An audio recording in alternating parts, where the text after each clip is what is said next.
Hello everyone, welcome back to my YouTube channel learn with Ankita. और आज हम देखेंगे सीटेट का सीटीपी के 30 क्वेश्चंस, 30 मोस्ट इंपॉर्टेंट क्वेश्चंस हैं जो कि पिछले भी एग्जाम्स में देखे गए हैं और आपको हमेशा इसी तरह से कुछ ना कुछ 30, 50, 10 इंपॉर्टेंट क्वेश्चंस मिलते रहेंगे जिनकी प्रिपरेशन से ही आपके अच्छा खासा प्रिपरेशन हो जाएगा। तो चलिए आज बिना टाइम वेस्ट के स्टार्ट करते हैं अपना पहला क्वेश्चन। तो पहला क्वेश्चन है, कौन सी अवस्था सीखने का अनोखा काल है? बोल रहा है कौन सी अवस्था को सीखने का अनोखा काल कहा गया है? तो आंसर हो जाएगा डी, शैशवास अवस्था। और ऑल्सो क्वेश्चन ये भी पूछा जाता है कि शैशवावस्था को सीखने का आदर्श काल किसने कहा है? तब आंसर इसका हो जाएगा वैलेंटाइन। ठीक है, कौन अनोखा काल कौन सा हो जाएगा? शैशवावस्था प्लस इसने इसे कहा किसने था, ये भी क्वेश्चन बहुत बार पूछा गया है। तो आंसर हो जाएगा वैलेंटाइन जी ने कहा था कि शैशवावस्था सीखने का अनोखा काल है। आई होप आपको पॉइंट क्लियर होगा। अब हम लोग बढ़ते हैं नेक्स्ट क्वेश्चन की तरफ। नेक्स्ट क्वेश्चन है, विकास शुरू होता है, विकास कब से शुरू होता है? तो आंसर हो जाएगा प्रसव पूर्ण अवस्था से। ठीक है, now next question is question number 3, तनाव और क्रोध की अवस्था है। तनाव और क्रोध, टेंशन और गुस्सा, ये कौन सी अवस्था में आता है या ज़्यादा होता है? तो आंसर हो जाएगा बी, किशोरावस्था। नाउ क्वेश्चन नंबर 4, बच्चों के बौद्धिक विकास के 4 सूत्र स्पष्ट स्तरों को पहचाना गया था।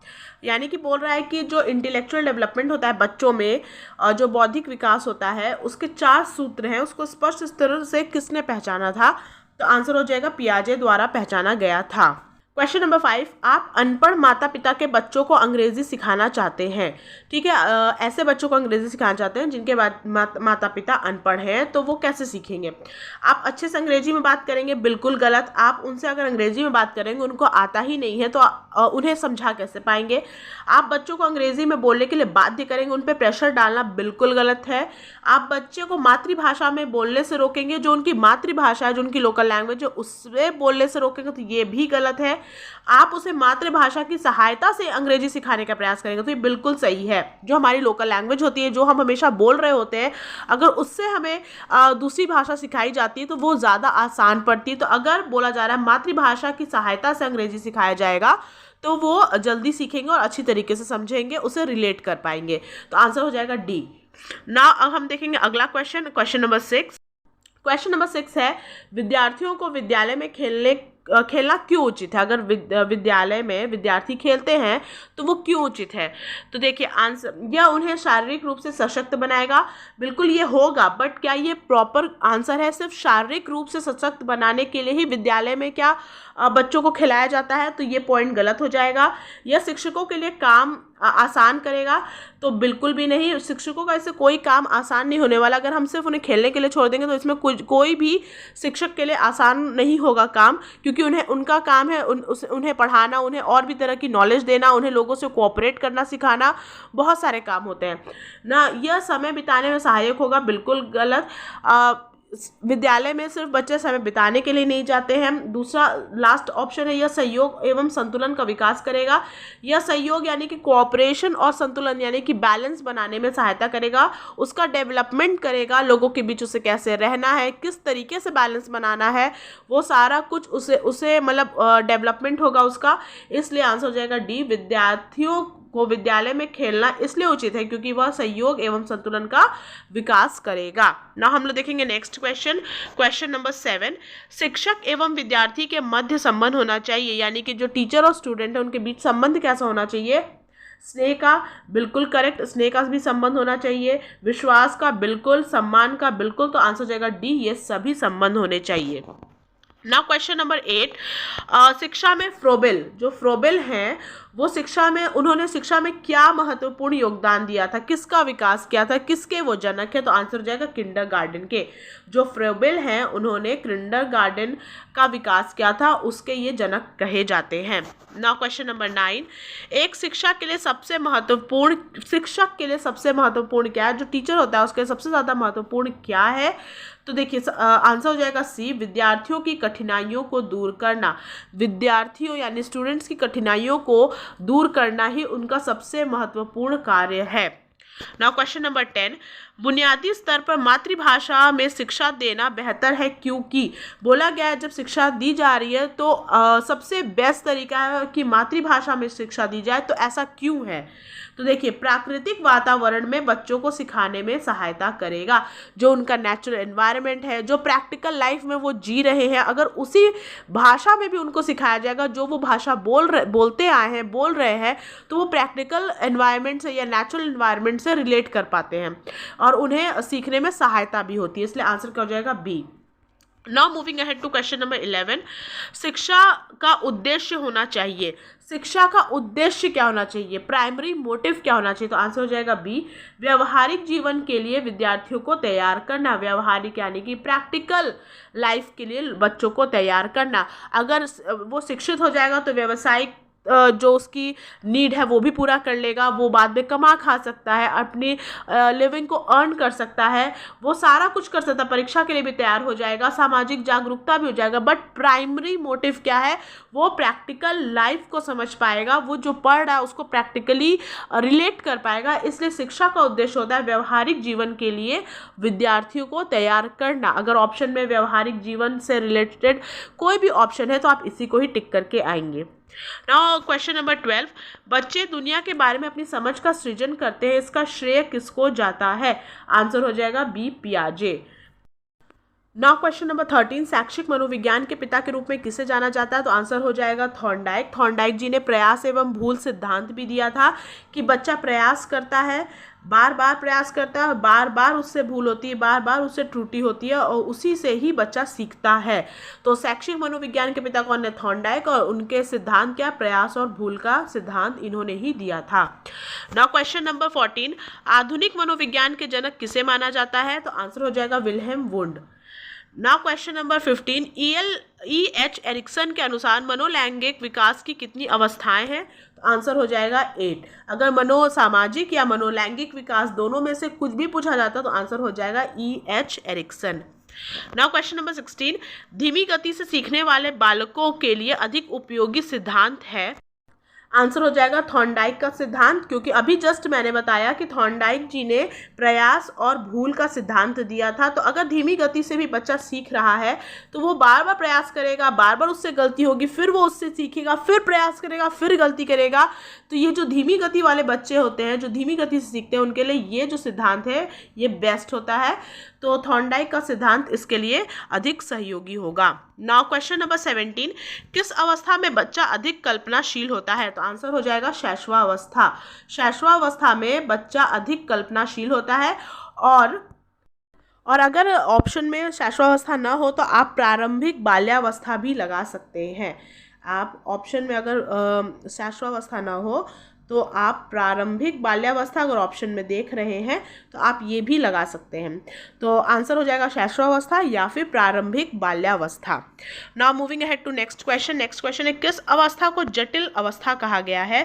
तो आंसर हो जाएगा किशोरावस्था। किशोरावस्था को जटिल अवस्था भी कहा गया है। अभी हमने ऊपर देखा था तनाव और क्रोध की अवस्था भी कहा गया है। नाउ क्वेश्चन नंबर 19, शिशु का विकास प्रारंभ होता है, शिशु जो होता है उसका विकास कहाँ से प्रारंभ होता है? तो गर्भकाल से होता है। जब वो माँ के गर्भ में होता है तभी से उसका विकास प्रारंभ हो जाता है। नाउ क्वेश्चन नंबर 20, त्रिभाषा फॉर्मूला किसने दिया है? तो आ जाएगा कोठारी आयोग, जिसमें हिंदी, इंग्लिश और एक क्षेत्रीय भाषा को लिया गया है। नाउ नेक्स्ट क्वेश्चन इज, अधिगम के पर्यटन और भूल के सिद्धांत के प्रतिपादक कौन है? उसके जनक कौन है? तो आंसर हो जाएगा थॉर्नडाइक। अभी हमने कई बार इसके बारे में चर्चा की है। नाउ क्वेश्चन नंबर 22, बाल्यावस्था में बालक अंतर समझने लगता है। जो बाल्यावस्था में जब बालक आता है तो वो किसके बीच अंतर समझने लगता है? तो आंसर हो जाएगा अच्छी और बुरी आदतों में वो अंतर समझने लगता है। नाउ क्वेश्चन नंबर 23, भारतीय संविधान के किस अनुच्छेद में 6 से 14 वर्ष या आयु वर्ग के बच्चों के लिए निःशुल्क एवं अनिवार्य शिक्षा का अधिकार शामिल किया गया है? यानी कि जो 6 से 14 साल तक के बच्चे हैं उन्हें निःशुल्क यानी कि फ्री में और अनिवार्य यानी कि कंपल्सरी एजुकेशन का अधिकार शामिल किया गया है। किस संविधान के अनुच्छेद के अंदर?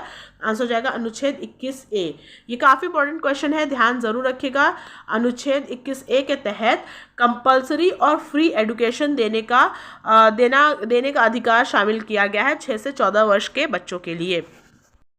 ना क्वेश्चन नंबर 24, एक बच्चा जो वॉज 100 को वॉज पढ़ रहा हो, न्यूक्लियर को अनक्लियर पढ़ रहा हो या फिर लिख रहा हो और अंतर नहीं समझ पा रहा है, तो वैसे बच्चे को क्या दिक्कत हो सकती है? तो आंसर हो जाएगा डिसलेक्सिया। डिसलेक्सिया में क्या है, बच्चे के बच्चा सही पढ़ने में सक्षम नहीं होता है, वो सही चीज़ लिखी उसको सही से डिकोड नहीं कर पाते कि वो क्या लिखा है, या सही से वो पढ़ नहीं पाता है, तो उस वैसे असक्षमता को कहते हैं डिसलेक्सिया।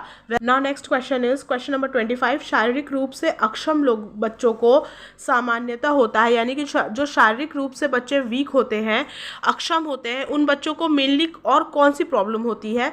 तो आंसर हो जाएगा बी, डिस्ग्राफिया। डिस्ग्राफिया उन बच्चों में देखा जाता है जो शारीरिक रूप से कमज़ोर होते हैं।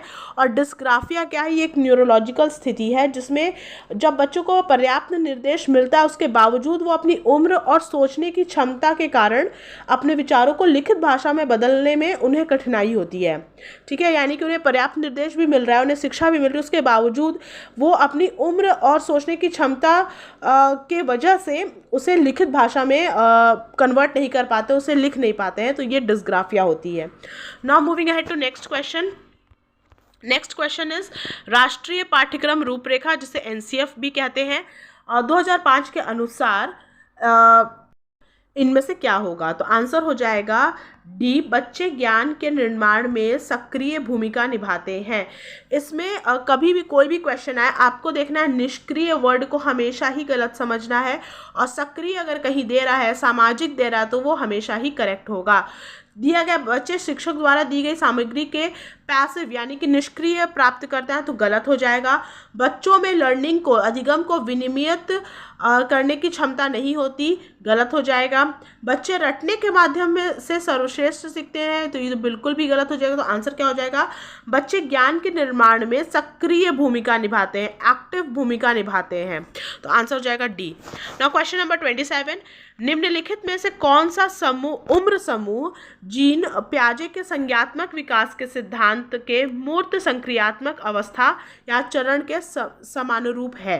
तो आंसर हो जाएगा सी, 7 से 11 साल। नाउ क्वेश्चन नंबर 28, फिर से एनसीएफ से ही क्वेश्चन है, ये क्वेश्चन रिपीट हो गया है, इस क्वेश्चन का आंसर आप कमेंट करके मुझे बताइएगा, अभी जस्ट मैंने डिस्कस किया है। नाउ क्वेश्चन नंबर 29, निम्नलिखित में से कौन सा उदाहरण प्रभावशाली विद्यालय की प्रथा है? कौन सा उदाहरण देंगे अगर हम कहेंगे कि ये विद्यालय प्रभावशाली है? तो आंसर हो जाएगा व्यक्ति सापेक्ष अधिगम, यानी इंडिविजुअल लर्निंग को हम कहेंगे व्यक्ति सापेक्ष लर्निंग, तो ये हो जाएगा प्रभावशाली विद्यालय का उदाहरण। ना क्वेश्चन नंबर लास्ट है हमारा 30th क्वेश्चन, आज का लास्ट क्वेश्चन है, भाषा विकास के लिए सबसे संवेदनशील समय निम्नलिखित में से कौन सी है? भाषा यानी कि लैंग्वेज डेवलपमेंट की बात की गई है, तो कौन सा काल सबसे इम्पॉर्टेंट है, सबसे मुख्य है इनमें से? तो आंसर हो जाएगा प्रारंभिक बचपन का समय, यानी कि प्रारंभिक बाल्यावस्था। ये होता है आपका 6 साल तक की अवस्था होती है, इसमें बच्चा बहुत तेज़ी से बढ़ता है, बहुत तेज़ी से इसका बौद्धिक डेवलपमेंट भी होता है, बौद्धिक विकास भी होता है और भाषा विकास भी होता है। तो ये जो काल होता है काफ़ी इम्पॉर्टेंट काल है और इसी में भाषा विकास भी होता है। तो आई होप आपको आज के सारे क्वेश्चंस क्लियर होंगे। कोई डाउट है तो कमेंट करके बताइएगा। नेक्स्ट वीडियो किस टॉपिक पे चाहिए वो भी कमेंट करके बताइएगा। तब तक के लिए bye bye and all the best for the exams.